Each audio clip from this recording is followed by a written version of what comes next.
First at 5, after 10 years, the family of 75-year-old Paula Boyd finally has some justice.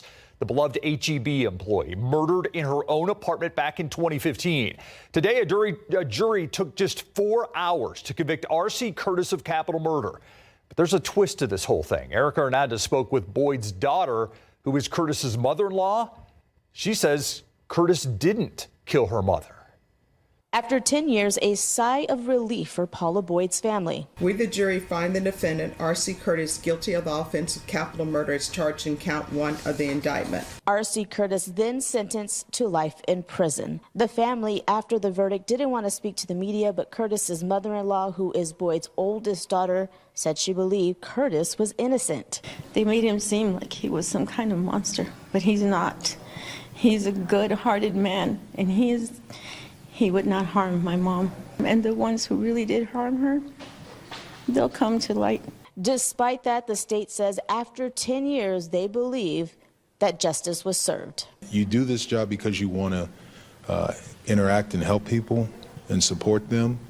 And I've never seen a family handle something with the grace they have collectively. I'm humbled. So Curtis is more likely going to file an appeal to that verdict, but for now he'll be transferred to a Texas prison. Again, he will have to serve a life sentence, and he is not eligible for parole. Live at the Cadena Reeves Justice Center, Erica Hernandez, KSAT 12 News.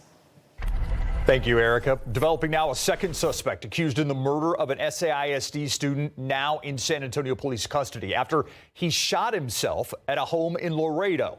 Laredo police were called to a home and found 20-year-old Cesar Tijerina with a gunshot wound. During their investigation, they learned he had a warrant out of Bexar County. Tijerina, initially taken to a hospital in Laredo, was then airlifted to a hospital here in San Antonio. He's wanted for capital murder in the shooting of 14-year-old Simone Cuevas. Yesterday, we spoke to Simone's mother, who says she wants justice for her son. For everyone involved to be held accountable, for them to get time, for them to have to go to prison. The San Antonio police also arresting 18-year-old Fernando Flores last week. They charged him with capital murder of a person older than 10 years old and younger than 15.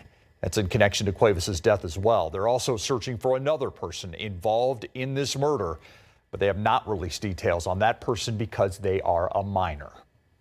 A warning from San Antonio police at this hour to be on the alert after the abduction and sexual assault of a teenage girl. They say the 16-year-old told them the stranger carried out that attack about 9 this morning in a gated grassy field off Ritterman Road, not far from Gibbs Sprawl.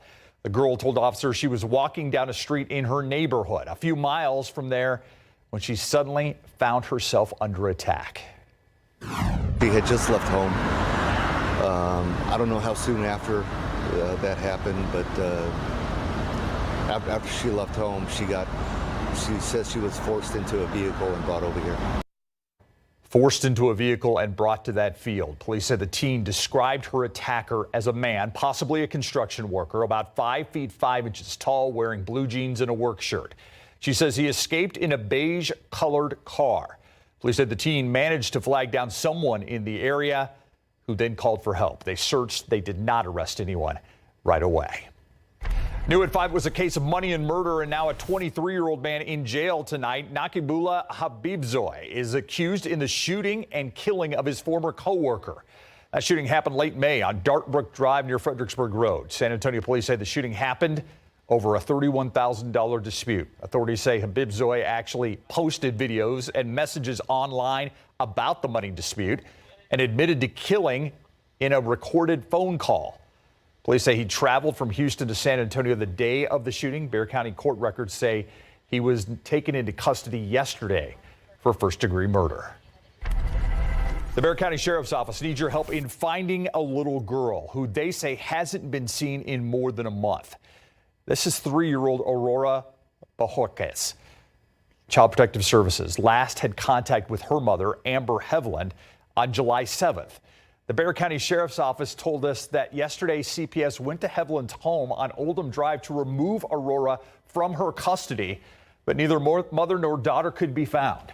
That's when that Amber Alert was issued for Aurora. You may have seen it.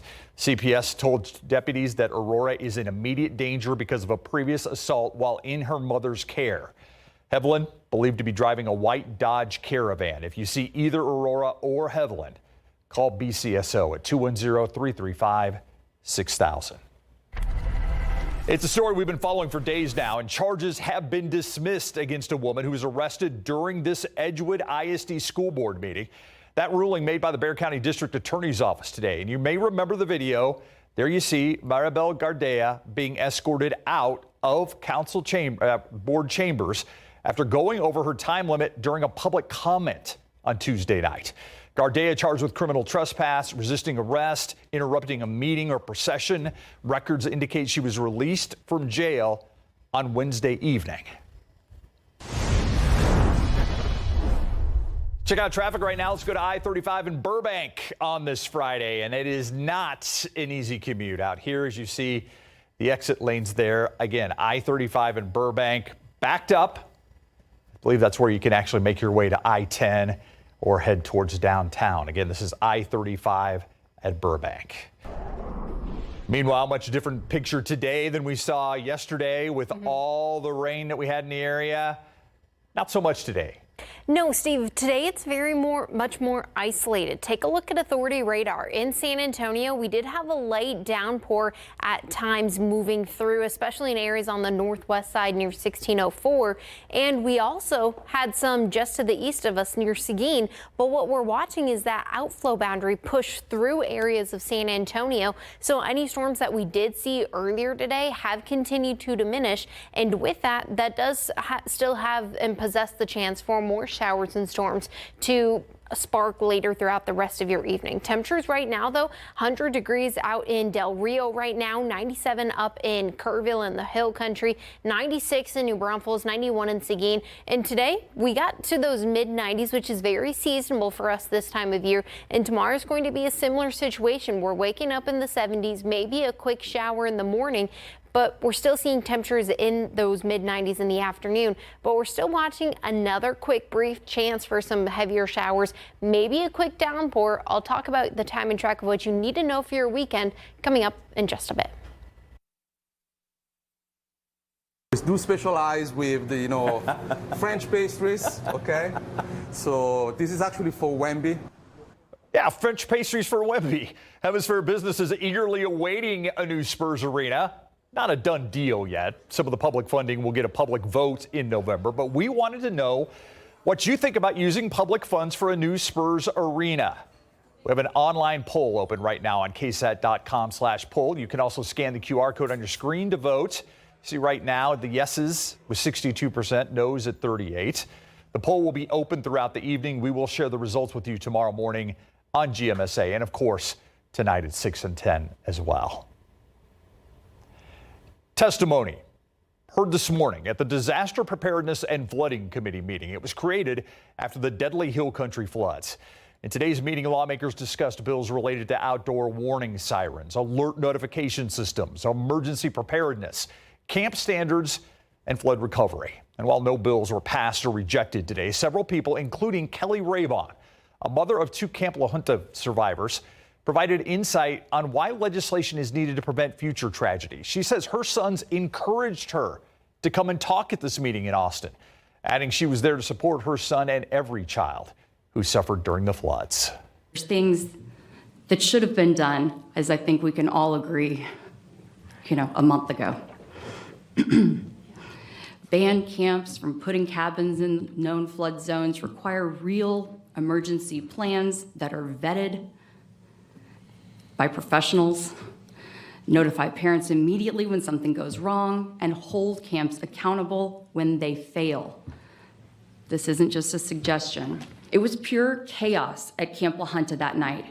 I still don't know what their emergency plan was, but whatever it was, if it even existed, it failed. And they're just lucky that all the kids are still here to tell a story.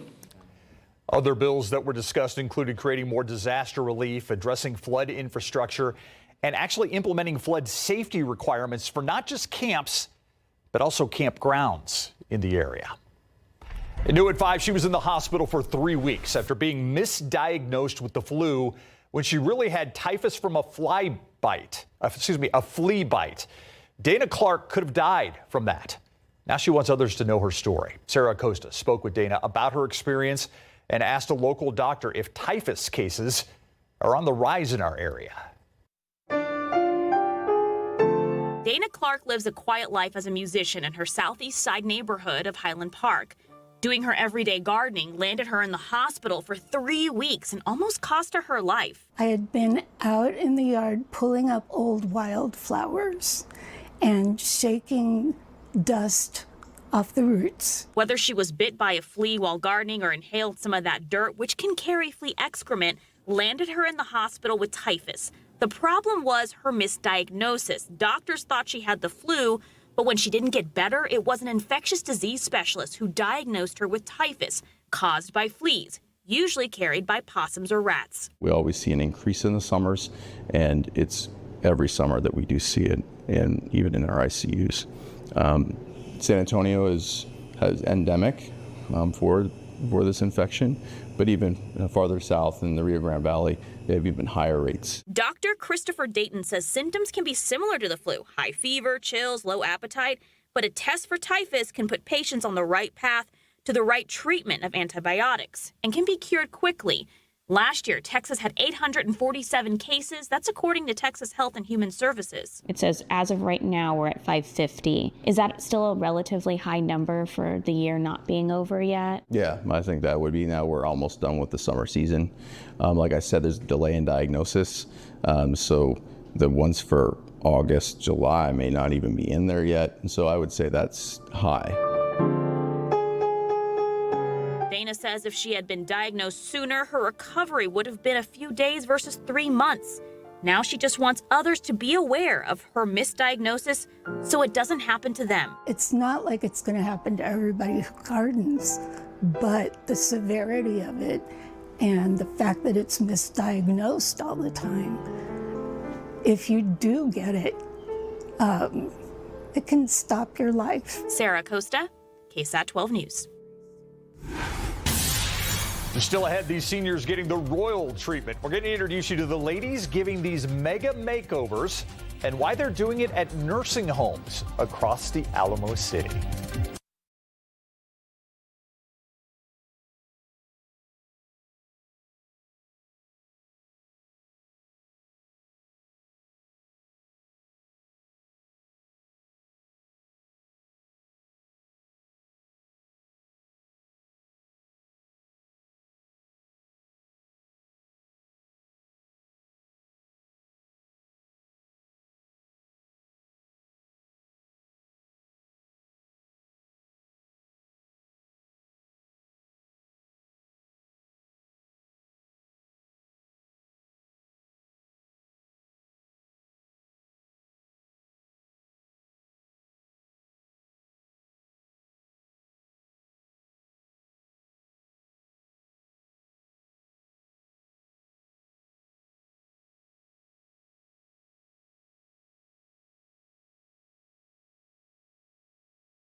This week on Pickup Lines, our Ernie Zuniga going one-on-one with the San Antonio Spurs chief legal officer and general counsel.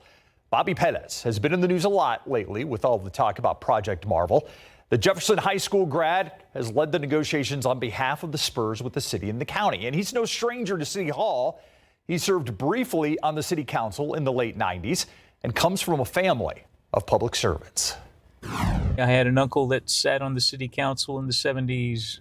One of my tias was a SAISD school board member, maybe in the 80s or the 90s. You would hand out flyers. That's right. And I hate to date you, but you mentioned like in the mid 70s. I am just trying to envision you out on a street corner, the sidewalk, handing out flyers. I was probably 6 years old, and we were all, as kids, we would work on my uncle's campaign. If we were not handing out little place cards, we were, standing in front of polls and putting up signs. And so that was just kind of the family sport was politics.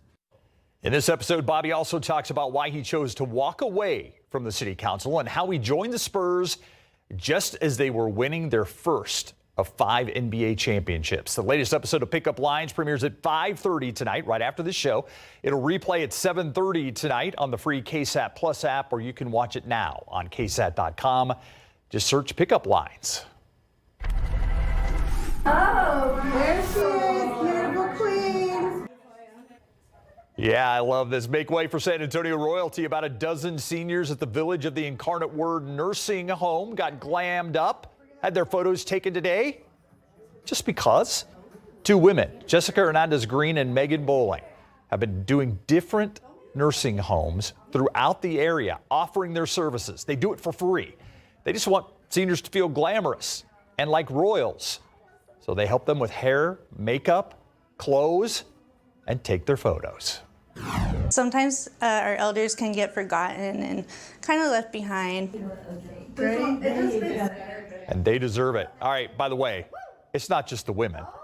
Some of the men also treated like kings. Organizers hope to do this at more nursing homes. They say the families of the seniors also love it because they see their loved ones smiling and having fun. It's a nice crown. Everyone should be treated like kings and queens. Especially in your golden years. Oh, especially. You should definitely be treated like royalty. That's what I think. All right.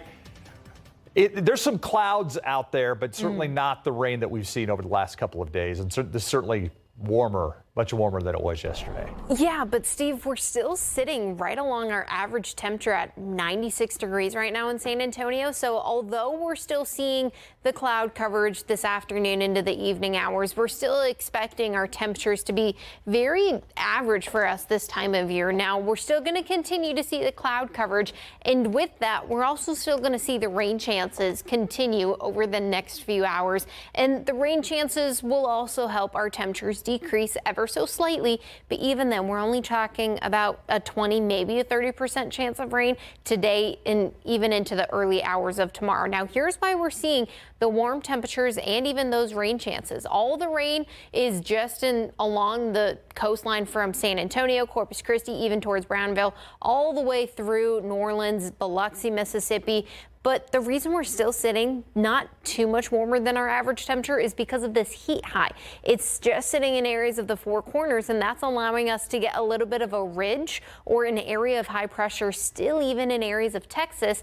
And as it continues to see those stronger winds, which are those little lines you see, as those wind barbs finally move through areas of South Texas and specifically the Alamo City, that's allowing for some extra moisture to get brought up into areas across basically the I-10 corridor, but it's also the reason we're not seeing as much rain in San Antonio. But over the next few hours, we do still have the chance and the potential for a few showers. It's going to be very isolated over the next few hours, but the good news is by around sunset tonight, that's when we're going to start to see the showers really start to decrease and just get left with that humidity, the cloud coverage overnight tonight into tomorrow morning.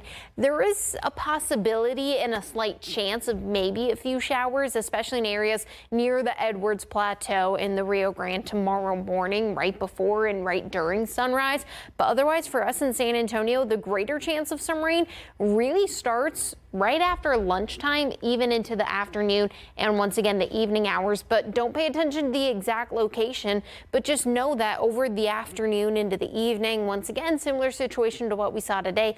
Brief heavy downpours at times, and they will continue till sunset. And then we start to see a little bit of a break for a few days before more rain chances continue to return next week. This is a look at the rainfall potential over the next 7 days. We're tracking about ½ an inch in areas just to the west of us, but closer to the coastal plains, that's where we're tracking a greater chance, talking 1 to 2 inches of rain, because we're tracking 20% chances of rain for most of the next week or so. So we'll keep you posted. And if you do get some rain, you might see a nice little cool down tonight. We'll take that. Yes. Thanks, Shelby. All right, the Cowboys, do they have a backup quarterback controversy, Larry? A little bit, because Joe Milton III will have some really good moments and then some really bad moments. So it's kind of mixed results right now coming up. Tonight is another chance for him, his final one in the preseason, to get better. And in high school football, our BGC preview will take us up to Canyon, where we check in with the Cougars coming up.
I love being a Cougar, man. Going out here and grinding every day with my brothers.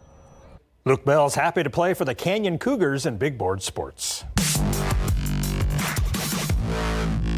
Let's head up I-35 to check in with the Canyon Cougars as we continue our big game coverage previews. Last season, the Cougs went 8-5 overall, 4-2 in District 29 6A, reaching the third round of the playoffs. They have 10 starters coming back from that squad, with 5 on each side of the ball. Head coach Sean McAuliffe is entering his second season with the Cougs, and his players are digging it. It's been awesome. You know, I feel like This is my 3rd year on varsity, and I feel like out of all the fall camps I've had, this is the best fall camp I've ever been a part of. I think just the energy we've had every day. We have a great sophomore class. They've been stepping up every day, and I think that this is going to be a really good year. Hey, man, the vibes are immaculate, man. Our team's all ecstatic, all ready for the season. We all hyped up to get there on the field, and 26, class of 26 was the last year, so we got to make a bang. It's good. You know, the community kind of understands how we work, how we tick. Some of the things that we implemented last year were a little bit of a change of what they were previously doing, and now it's what we do at Canyon Cougar Land, and you know, life is good. The Canyon Cougars will host Austin 1 week from tonight at 7:30. And the KSAT Pigskin Classic is going down Thursday, August 28th at Ferris Stadium. Sotomayor will face Clark. The game will be broadcast live on KSAT 12 and streamed live on KSAT Plus, the Big Game Coverage app, and KSAT.com. Training camp is over with for the Dallas Cowboys, and tonight they will wrap up their preseason schedule at home with the Atlanta Falcons at 7 p.m. Backup quarterback Joe Milton III will start tonight as he looks to get better and to show the Cowboys that trading for him was a smart move. I feel great. Get another opportunity to go out there with the guys, keep learning those guys. Obviously, that's what practice is for. Keep chipping away, just trying to get 2% better, work my way up to 3%, and, you know, just keep chipping away. I feel like I show the team what I'm capable of every day. I show up and be the same person every day. I come out with the same energy. Going into this game, ain't nothing going to change about my mindset. Milton added that he's treating tonight like a regular season contest. Steve? I think he's got to show him something, Larry, or they're going to regret that. He sure does. Yeah, thanks. We'll be right back.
This weekend, we'll continue to see the temperatures in those mid to upper 90s, 95 on Saturday with that isolated storm chances. On Sunday, still about a 10% chance, but that's when we'll start to feel the temperatures and that humidity, making it feel a few degrees warmer. And we're going to be relatively quieter on Sunday and Monday before more rain chances return to the forecast Tuesday, Wednesday, Thursday, with temperatures rebounding back to near triple-digit heat, Steve. All right. Thanks, Shelby. Thank you for watching the News at 5. World News is up next. We'll see you back here at 6.